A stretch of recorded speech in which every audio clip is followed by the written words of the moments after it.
Hi, my name is Chris Parkhurst. I'm a documentary filmmaker, and I'm also the host of the Documentary Life podcast, a show that spans 140 episodes, has been downloaded in over 135 countries, and I've been producing for about 5 years. I decided to put each and every episode up here onto YouTube to sort of expand the audience, and as we say in the show, maybe inspire and inform some more doc filmmakers, hopefully like yourself. In the episodes, you may find some older, maybe outdated URLs, in particular any of the documentary filmmaking courses that we do offer online.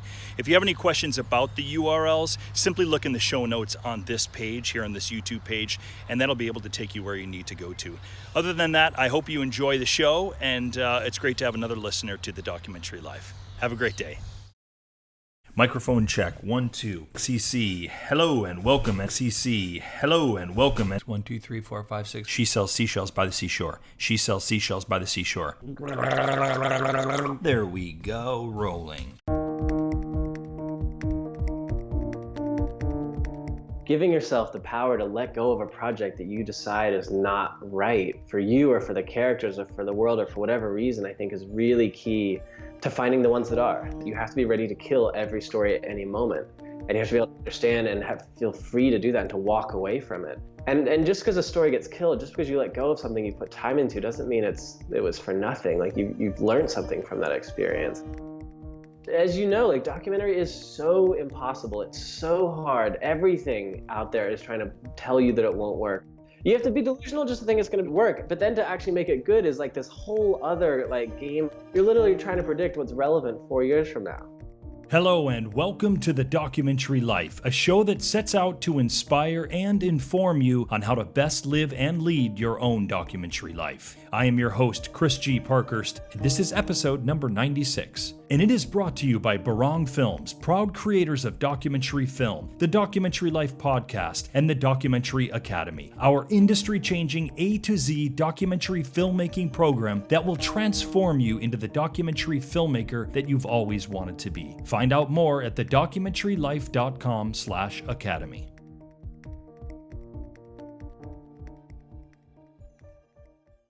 Jon Kasbe may not be a name that you're familiar with yet. Unless you're intricately connected to film festivals or an avid follower of short documentary films, you may not know of this filmmaker's work. But he's most certainly someone that you will soon know, quite possibly with his first feature doc, When Lambs Become Lions, a film about two Kenyan men on opposing sides of the ivory trade. To say that it is a thoughtful, engaging look at a very complex issue that most of us don't actually really know about, well, it would be a vast understatement. For the most part, we don't generally have filmmakers onto the show who don't currently have a film out that you can readily see. In Jon's case, his film won't be available to the general populace until at least 2019. But I've made an exception here today, and soon you'll have an intimate understanding of how or why I made that exception. Call it self-indulgence, call it what you will, but I specifically reached out to Jon Kasbe because he is the kind of filmmaker that I've always aspired to be.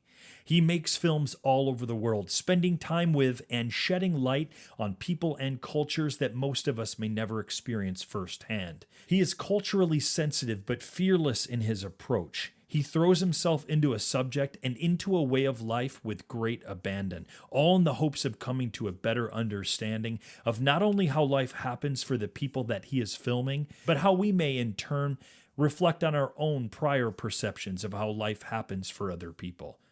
So as you listen to today's episode, I think that you'll pretty quickly forgive the self-indulgence and be drawn into this conversation with a filmmaker whom we may all come to know and appreciate over the next few years. His feature, When Lambs Become Lions, is one of the most impressive feats I've seen in a very long time. And his library of short films are equally impressive. There is much to be learned from this doc filmmaker. And so with that, we've got our conversation with Jon Kasbe all dialed up and ready to go. Up next here on The Documentary Life.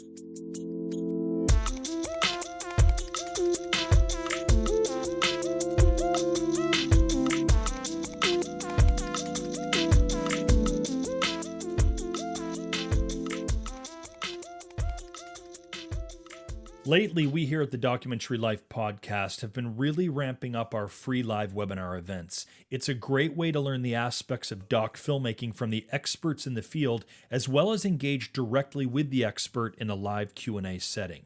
We've already had some great sessions so far, and our one coming up on December 4th will be no different. A few short weeks ago, it was episode 94, we had on the show acclaimed doc filmmaker and author Jon Reese. Jon is the author of Think Outside the Box Office, a book that details his and others' experiences with independent film distribution, a subject that Jon has since become recognized as a veritable expert on. Not surprisingly, this was an episode that was pretty popular, speaking to a lot of the DIY sensibilities of you doc lifers. And so we've invited him to host a live webinar with us to further explore the subject of documentary distribution, to be followed by a live Q&A session in which you get to ask any and all of your pressing distro questions, of which I know that there are many. I get your emails and I see your posts in the TDL Community Facebook group. There always seems to be a desire to break the code of distribution of our films. If you'd like to attend this live event, which happens on Tuesday, December 4th at 5 p.m. Eastern Standard Time here in the US, simply go to thedocumentarylife.com to sign up. I'll post a link up in the show notes for this episode, and you can also find links to it throughout the Documentary Life website. Attending and participating in the live event is free to all listeners of the program. You just need to make sure and sign up by, again, going to thedocumentarylife.com.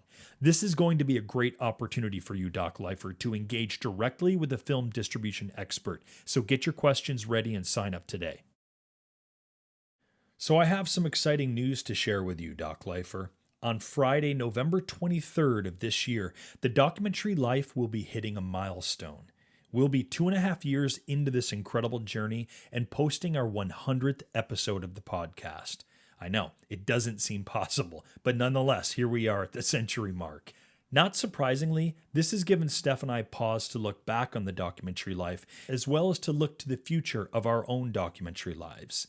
It is because of this that we have decided that our 100th episode will complete the first season of the TDL podcast, and it will allow us to take a short hiatus and return next year to start season 2. Now, that does not mean that we won't be providing content for you, however. We're still going to be supporting your doc filmmaking goals, just on other platforms. We'll be building out our blog with the topics, tips, and know-how that you've been asking for and providing you with other valuable resources and insight. And, very importantly, we'll be finishing our own documentary film, Elvis of Cambodia, and documenting the experience to share with you as we do. We want to invite you into the process of the making of our film. So we'll be sending you updates via the TDL Weekly newsletter, the TDL blog, our social media platforms, as well as our YouTube channel. We want you to be experiencing firsthand the making of our documentary film. You'll have an opportunity to learn from our experiences, and we'd also love to hear any suggestions or encouragement you might have for us. If you'd like to be kept up to date, you should definitely subscribe to our weekly newsletter, which you can do by visiting the documentarylife.com website. It's going to take some getting used to not creating this show for you every week. You know how much I love doing it and connecting with you guys. But I assure you, we'll be back bigger and more badass than ever before. We can't wait for you to see what we'll have in store for you for season 2 of the show. And make sure that you're here for the season finale, episode 100. Steph and I will be talking all things the Documentary Life and giving you a look into what we have planned for the next several months. So until then, continue to enjoy season 1. Know that we have an incredible amount of gratitude for you, Doc Lifer, and we'll be talking with you soon.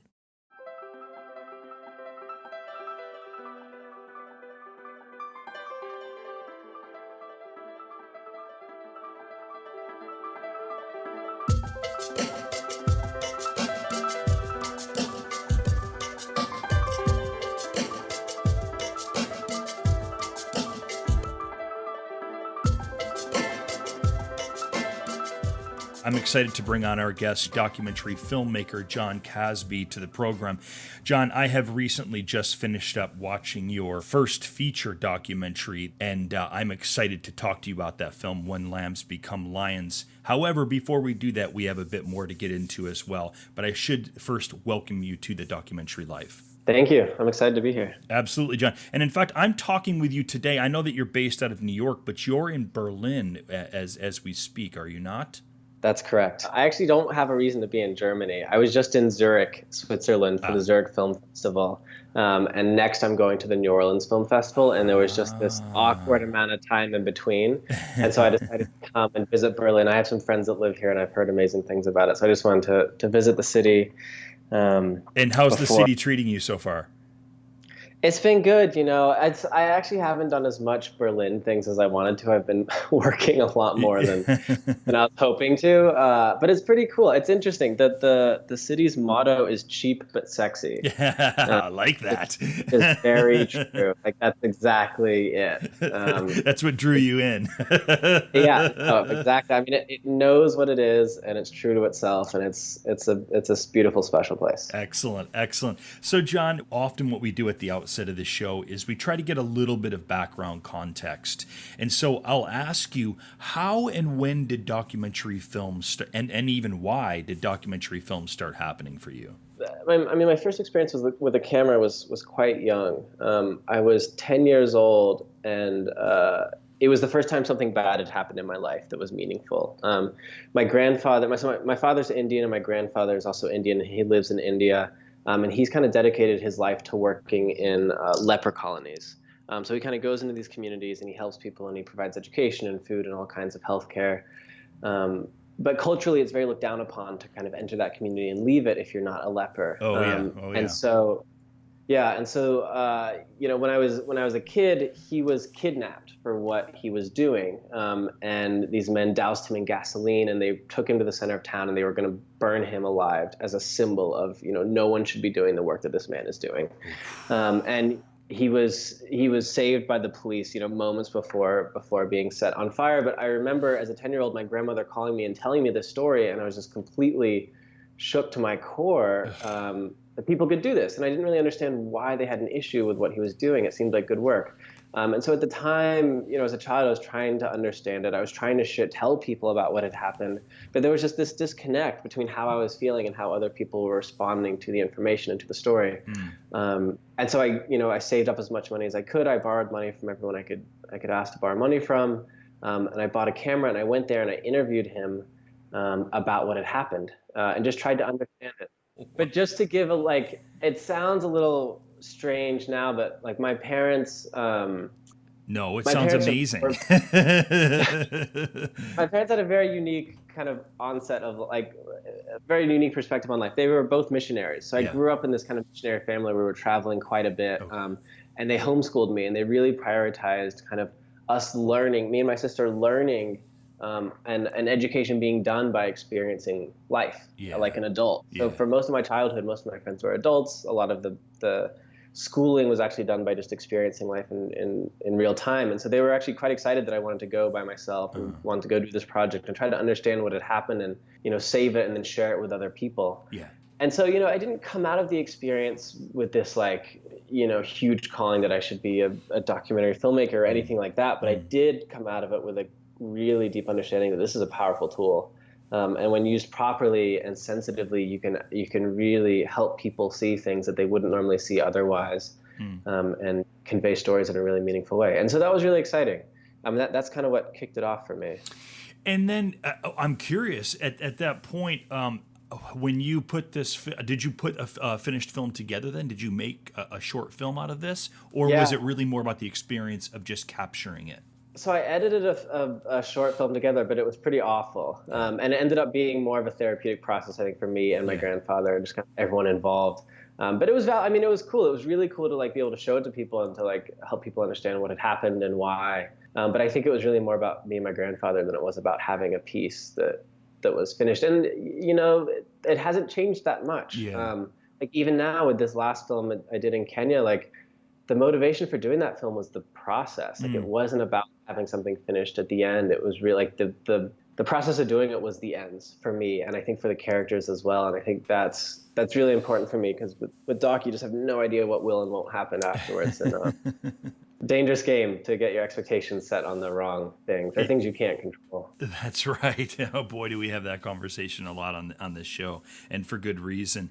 And we'll get to the film that you're alluding to, When Lambs Become Lions, here in short order. But I'm curious, looking back on your childhood at that time, what kind of influence, or how appreciative now are you of the influence that your parents had about learning the world and the importance of getting out into the world? Because you've now shot in a number of locations, certainly on your short films. So certainly as a parent, and my wife and I both work in the industry, and we have a 2 and a 4-year-old, and a lot of the work that we do takes us to developing countries, in particular in Southeast Asia, and we really want to foster that kind of environment for our kids, where they learn to have some independence at an early age, and they learn to explore the world on their own terms, and the world being a much broader context than maybe it was for me, certainly as a child. I'm curious, looking back now, how you appreciate that, and maybe how that has affected the types of films and where you shoot your films. Yeah, it's really funny. So at the time, as a child, as we're traveling and being homeschooled, I don't think I appreciated it. Yeah, It no. was just it was just like, this is what life is like. But then I started realizing, as I was slowly becoming a tween, that this is unusual. Yeah. That most people have stability, most people have foundation, most people have a set of friends that are their age that are always there. And I started craving that, because we were going from place to place every year, 2 years, and there wasn't any sense of a grounded home, and that was quite frustrating. Yeah. So there came a point where me and my sister kind of told my parents, we're done with this. Like, we don't want to be traveling anymore. We don't want to be homeschooled. Yeah. We want to go to public school. We want to have a set of friends. We want to stay in one place. And my parents were great. They listened, and they were like, this is what they want. This is what they need. Let's do it. And so we moved to North Carolina, of all places. And that's kind of what we made our base for high school. And then I went to college there as well. But looking back, like, I think it was so important. Like, I kind of skipped I mean, I wasn't there to experience it, but middle school was kind of this time of deep insecurity and kind of going through the process of puberty that I kind of skipped over. So I didn't understand that language or that structure or hierarchy. And I'm really thankful I was able to kind of skip that and was spending that time instead kind of connecting with adults, learning about new cultures, understanding people that are just completely different than me, and staying open and curious, and also just kind of figuring out who I was. And how has that led you to be filming in locations like Fiji and Japan and Kenya, and certainly back here in the US as well? And are there themes that you feel like you're exploring through these pieces of work in these locations, these different locations, I should say? Yeah, I think that upbringing has made the process of traveling and filming feel very natural. Yeah. I find myself struggling more with staying in one place than I do with constantly moving. Like, constantly moving and going to new places and meeting new people feels more like a comfortable default for me than just being in New York. I have a really hard time staying in New York for more than. But then in terms of like common thread between all the pieces, like they're less about the issue or the topic. I've always thought of the issue and the topic as kind of a backdrop, and what's kind of always led me and motivated me and inspired me to kind of make these films has been the characters and having a real, the people, having a real connection with them.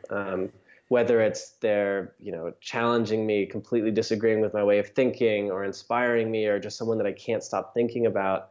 It's almost always character driven, and that's where it always starts for me. It's kind of forming that relationship, having a sense of trust, and then from there kind of seeing what the issues and what they're struggling with and what they're exploring in life.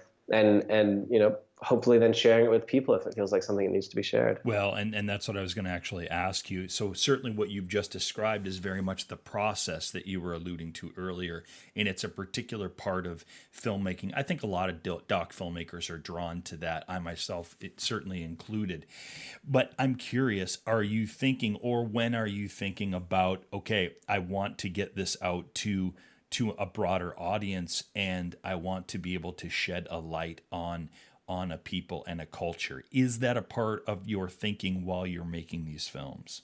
It is, but it's more than a part of my thinking. It's a part of the conversation.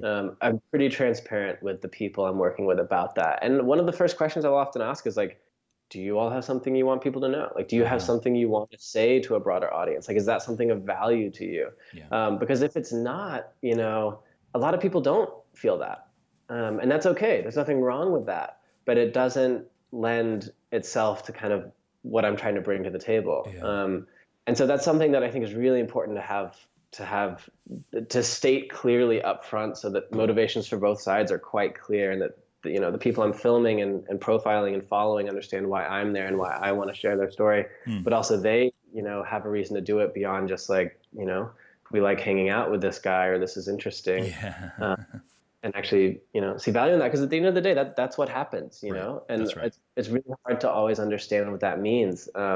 And if the people you're following don't want that to happen, or have questions around that, or are nervous about it, I think it's really healthy to kind of talk through all that stuff sooner than later.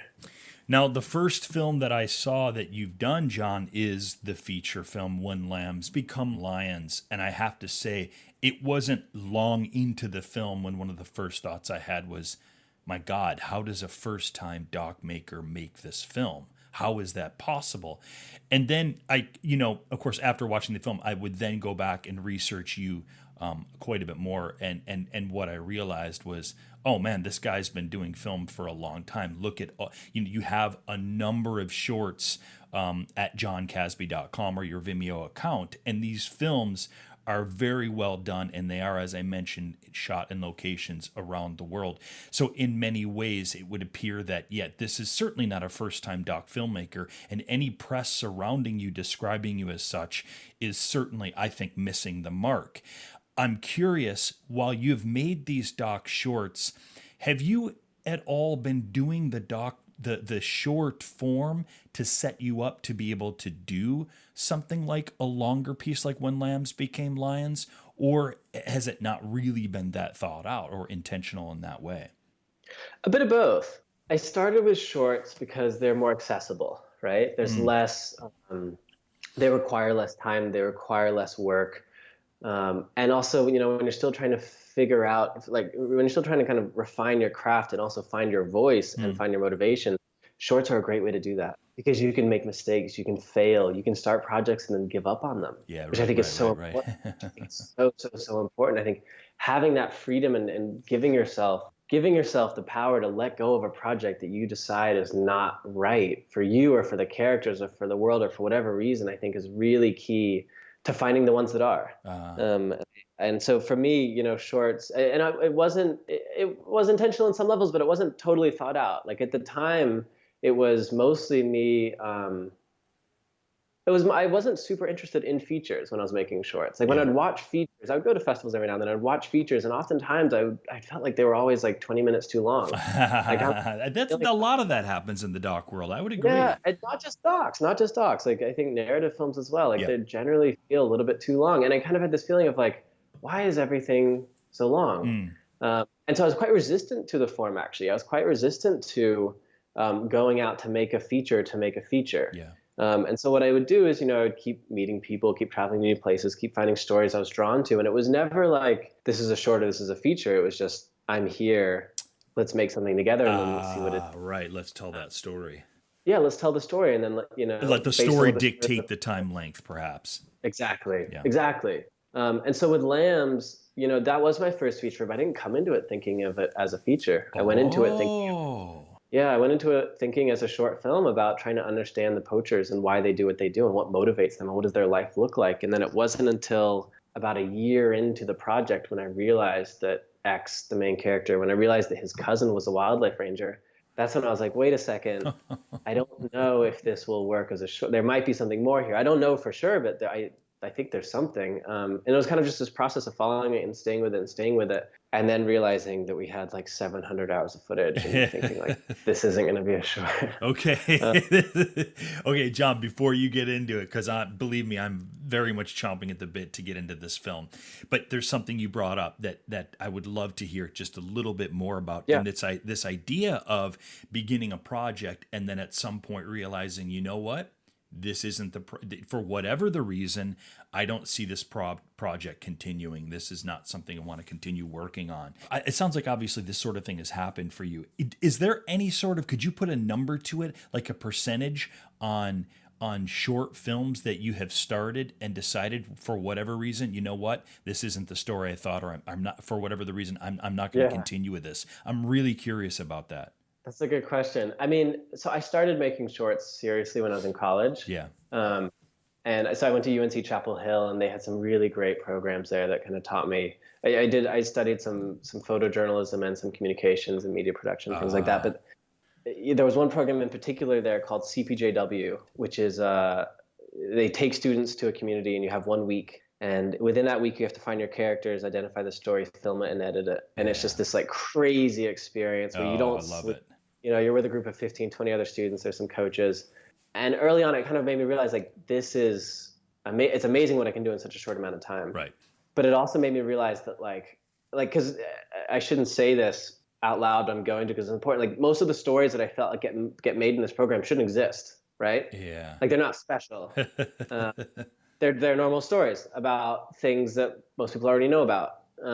There's nothing really unique about them. There's nothing that really separates them, and it kind of gives me this realization that like, yeah, it's true everyone has a story. Is it true that every story should be told? I don't know. Mm. Is it true that I want to tell every story? Absolutely not. Oh, yeah. Right. And so that program really helped me realize that at an early age. Because at the time, I was going in and I was like, I just want to be really good at this, and I want to be really respectful to people, and I want to like use these skills I've learned to help the world and help show things that need to be shown. I had this idea that everything I did had to be great, and everything I did had to be better than the thing before, and more important and more well crafted and more relevant. And it just showed me that I'm just completely wrong. Like that's just not at all the case. And it's quite the opposite. You have to be ready to kill every story at any moment. Mm. And you have to be able to understand and feel free to do that and to walk away from it. And that's quite empowering because it's not about quantity. It's not about how many stories we can tell. I think that's the wrong way to think about it. And just because a story gets killed, just because you let go of something you put time into, doesn't mean it was for nothing. Like you've learned something from that experience. And maybe on the next one, you'll be able to identify even sooner, whether you should continue with something or not. So yeah, college was a great, great time to kind of to fail a ton and to learn that. But I would say that like 60% maybe of the stories I would go after, I would end up letting go of. Either because, it wasn't as interesting as I thought it was. Maybe it feels less relevant. Maybe it doesn't feel like it need to be told right now. Or maybe the characters don't feel like they really want to be doing it. Maybe their motivations seem off. Oh boy, that's maybe, happened. Yeah, for maybe sure. maybe I'm just tired. Maybe I'm just like not in the right emotional space to be like getting in other people's lives and being a like listening ear, which is a huge thing as well. Like there's so like, as you know, like documentary is so impossible. It's so hard. Everything out there is trying to tell you that it won't work and that it can't. And it's nearly a pointless endeavor. That's the beauty. Clearly, you have to be delusional to think it's going to work, right? Yeah. You have to be delusional just to think it's going to work. But then to actually make it good is like this whole other like game of like, you're literally trying to predict what's relevant 4 years from now. like how can you're being asked to predict the future and predict it right and do it well. It's like, it's insane. It's true. And so that's just to say that I think like as filmmakers, we need to be forgiving of ourselves and let things die. And I think that process of doing that gives us time to reflect, gives us time to find our voice, gives us time to find what the next thing is and to do it, better or more properly. I'm so glad we just explored that. Thank you, Jon, because that's going to resonate with a lot of people. It really is. Over the past decade, the world of documentary film promotion and distribution has changed dramatically. And what's awesome is, for the most part, is it highly benefits us independent doc filmmakers. However, we do recognize that navigating this new landscape of promotion and distribution can be a bit daunting when you're new to the task. Like, how do you make sense of the VODs and SVODs of the world? How do you find a distributor and sales agent that you can trust and who will work diligently to get your film out into the world? And what are they even looking for anyway? Or wait, maybe you should self-distribute your film. Maybe taking it out on a national tour is the right move for your film. But how would you even go about organizing such a thing? Is your film right for the potentially lucrative educational market? Or are community screenings the way to go? There are so many options available to you to get your film out to its market, but there are a lot of questions you probably have about how to do it, which is why we help you make sense of it all in our flagship program, the Documentary Academy. Inside the Academy, you will create a tailor-made, multifaceted, hybrid documentary film distribution strategy, one that's created based on your film and your film alone. You will have a strategic overview of how you will get your film out into the world and in front of the people who want to see it. Take control of your film distribution and enroll in the Documentary Academy at thedocumentarylife.com/academy. We'll see you there. Yeah, and I think it's like I remember for me, like I felt a sense of guilt and shame around that. Oh, yeah. Of like letting go of a story or a character that I've invested time with or someone who shared their life with me. But I don't think I think that's a dangerous kind of line to be on. And I think you have to be forgiving of yourself, and I think you have to like go back to your core and your motivations and really understand why you're doing it and why you think there's value in it and why it needs to be done now.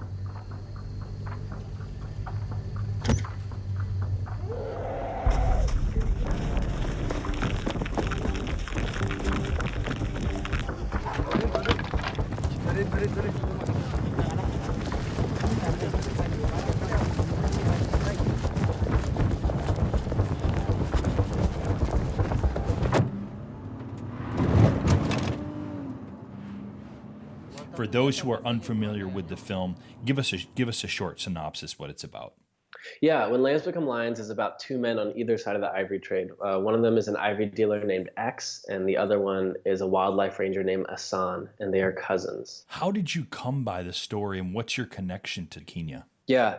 So I'd done three other projects in Kenya before this one. Yeah. So I had friends there, and they were actually the voices early on, 4.5, 5 years ago, telling me, Jon, you got to come back to Kenya, and there's a story we want you to look at. And they were, yeah, so they were kind of telling me about X. They were telling me about how he's an ivory dealer and how he's not what you think and how he's out there killing elephants. But for me at the time, I was quite resistant to it. I felt like there was a lot of media coverage on poaching and rangers. I felt like there were a lot of films and articles coming out around conservation issues. I didn't feel like it was a space that needed more attention. I felt like it was. See why, yeah. I felt like it was generally oversaturated. And it was kind of the 6-month arguing process back and forth with my friends, kind of me trying to explain to them why I don't think we need to be doing this, and them telling me why I was wrong. Do you think they told you were wrong because they knew they had an innate understanding of the complexities that was not being presented to the world? Yeah. Yeah. I mean, they were aware of what was being presented to the world, and they felt like it was being funneled kind of through this good versus evil Hollywood narrative. Totally, and it has been. Right. And it makes sense why it's been. That's a really easily digestible story for Western audiences, and I think they felt misrepresented, and I think they felt like there was something much deeper and more interesting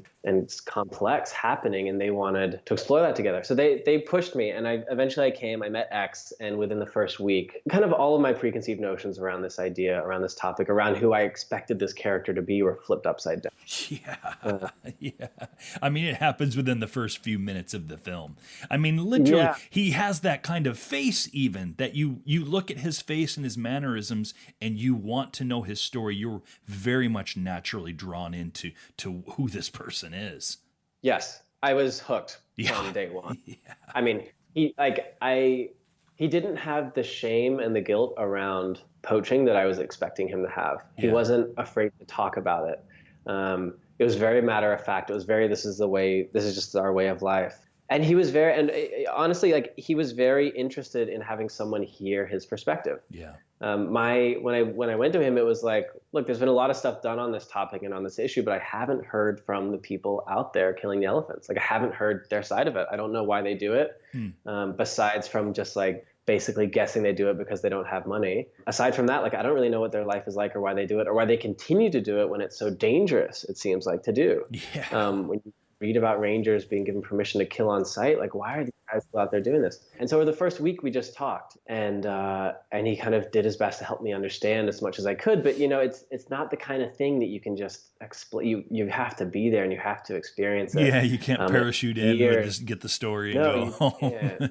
It took years of just living with these guys, spending time with them without a camera. I mean, it was a year of contact and back and forth conversations before cameras came out. Wow. Of just building that relationship, building trust.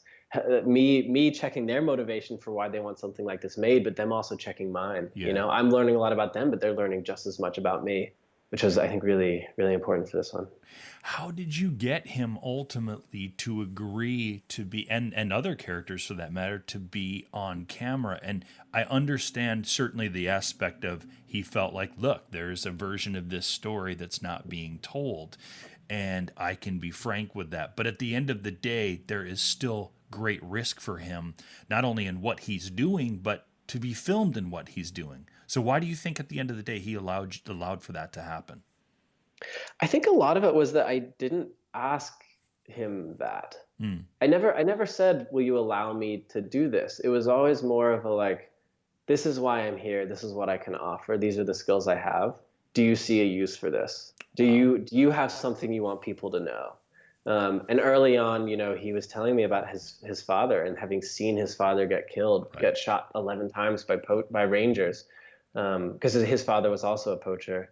And nothing happening, it just being swept under the rug. I think he's always had this kind of chip on his shoulder about that Yeah. taking place and no justice being served. And I think he saw this as a way to show people, to tell people and to show people what it's actually like. But I mean, and the other thing is like early on, 4 years ago, they were a lot more confident about what they did.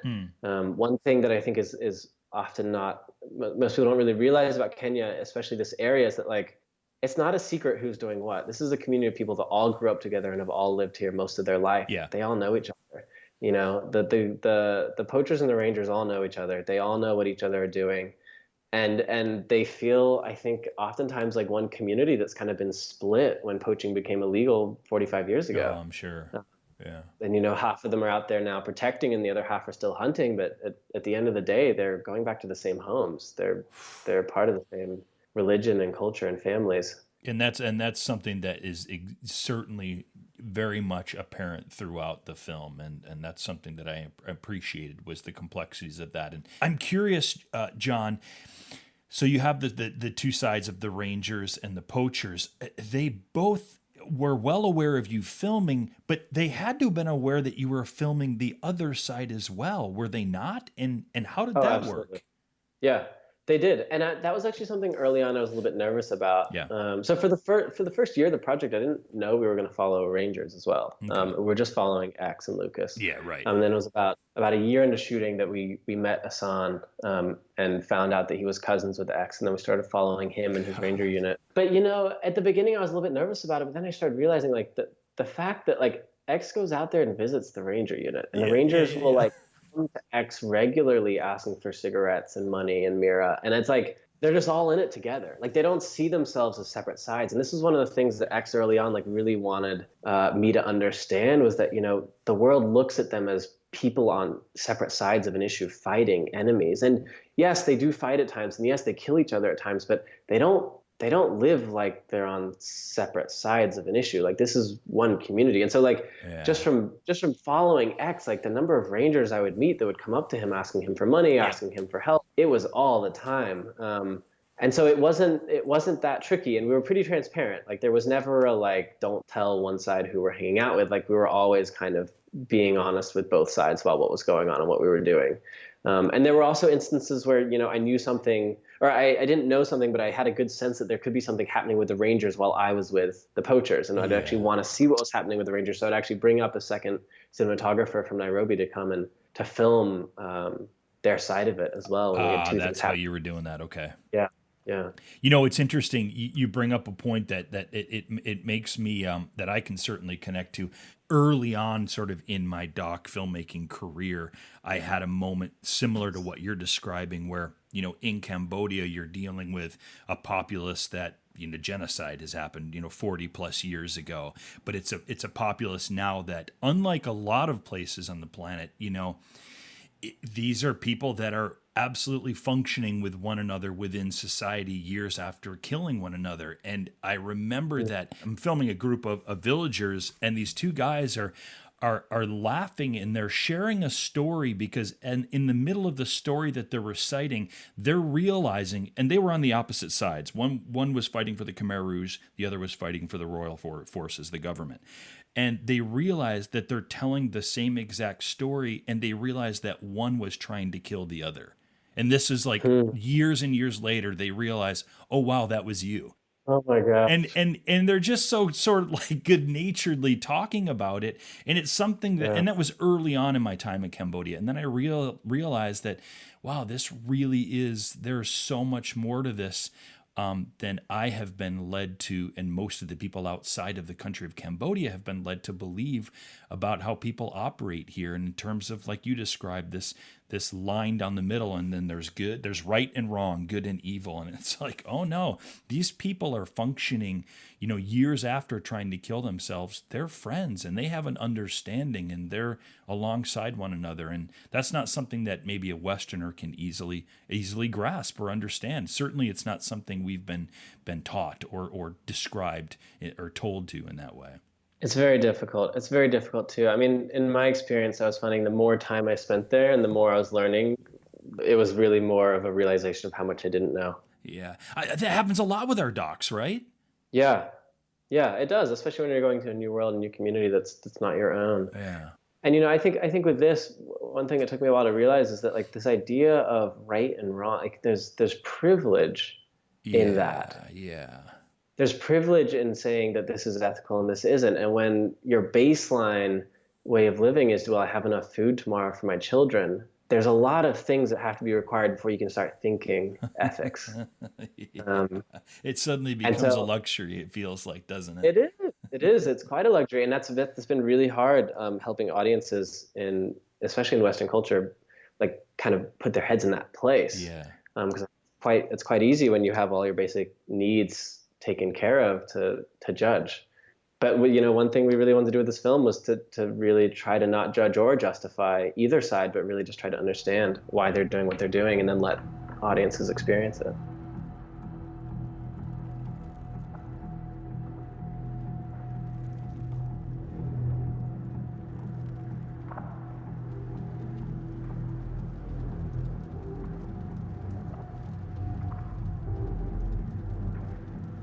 Now, hopefully you can understand what I'm saying when I say this. It doesn't play like a documentary in many ways.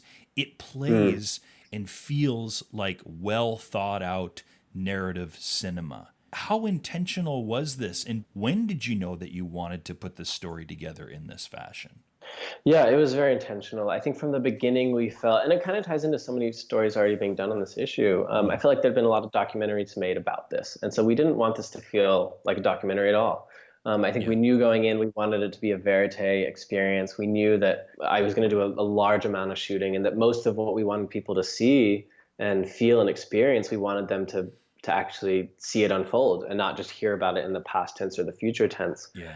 So it was very intentional. And I think a lot of it comes down to the editing as well. I had an amazing team of editors. We had Frederick Shanahan and Caitlin Green on the editing team. And then David Teague was also our supervising editors. And they are just so much smarter than me. And we're able to editing's brilliant. Look at all of this stuff that, I was the one that had put all the work into getting these images, and it would take me months to let go of some of these scenes and some of these characters and some of these ideas. But within 5 seconds, I could just say, that's not relevant. We don't need it. Let's lose it. But I remember, before we started editing, our references were films like Heat and The Departed and Breaking Bad.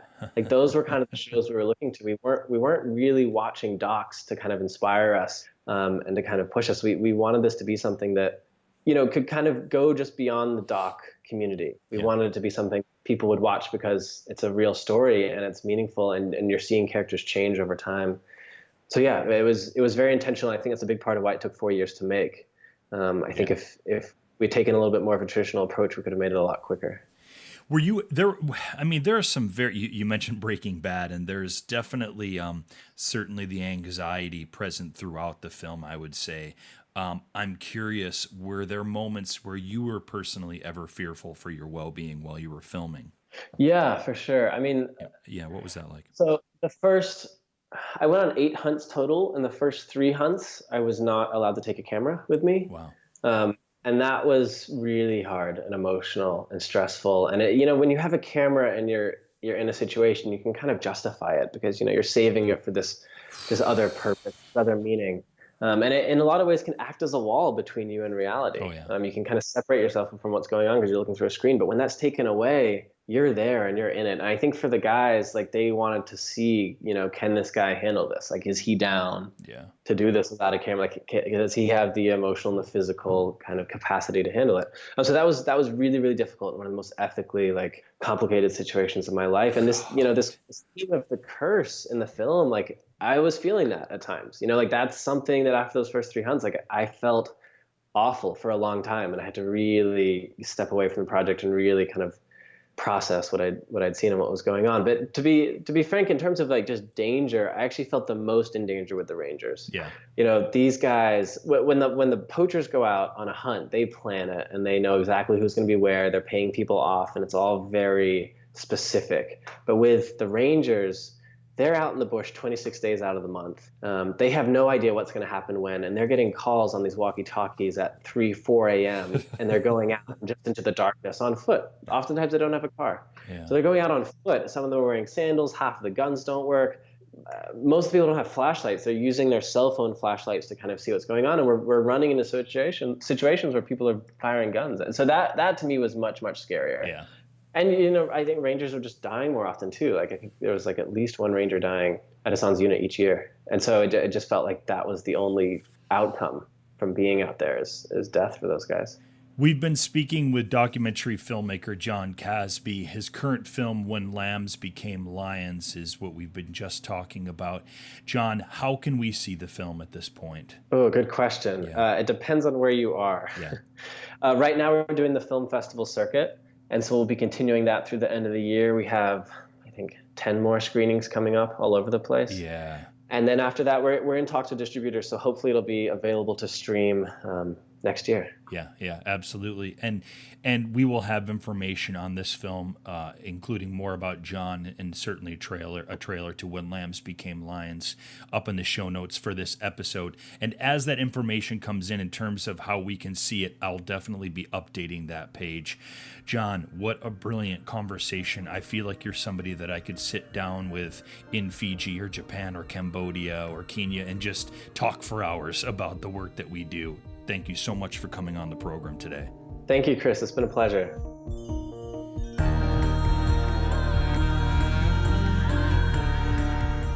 Hey, can I ask a quick favor? If you found this podcast helpful in living your doc life or making your doc film, will you help us share it with more people by giving us a stellar review on whichever platform you use to listen to this podcast? We'd really appreciate it, and you'll be helping the doc filmmaking community find us. Thanks again for listening, and we'll see you in the next episode.